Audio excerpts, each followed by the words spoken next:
మీకు B12 deficiency ఒకవేళ ఉందనుకోండి, మనకి బ్లడ్ బాడీలో తగ్గేంత వరకు మనకి తెలీదనమాట. Okay.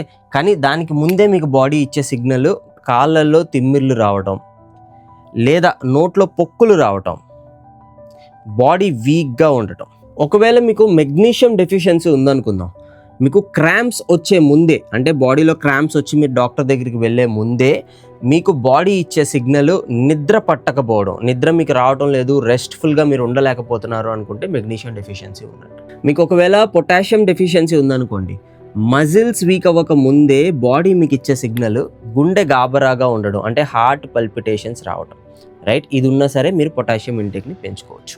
If you have omega-3 deficiency, ఒకవేళ omega-3 డెఫిషియన్సీ కానీ మీకు ఉంటే హెయిర్ అండ్ స్కిన్ పూర్తిగా జీవం లేకుండా అవ్వడానికి ముందే మీ బాడీ మీకు ఇచ్చే సిగ్నల్ ఫోకస్ లేకపోవడం, మెమరీ పవర్ తగ్గడం, కాన్సన్ట్రేట్ చేయలేకపోవడం, దేని మీద కాన్సన్ట్రేట్ చేయలేకపోవడం. మనం వేలకు వేలు పెట్టి టెస్ట్ చేయించుకోవడానికి ముందే మన బాడీ మనకి సిగ్నల్స్ ఇస్తుందండి. వీటి మీద కొంచెం ఫోకస్ పెట్టండి.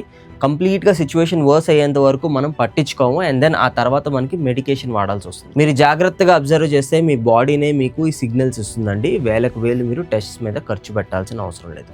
Just focus on your body.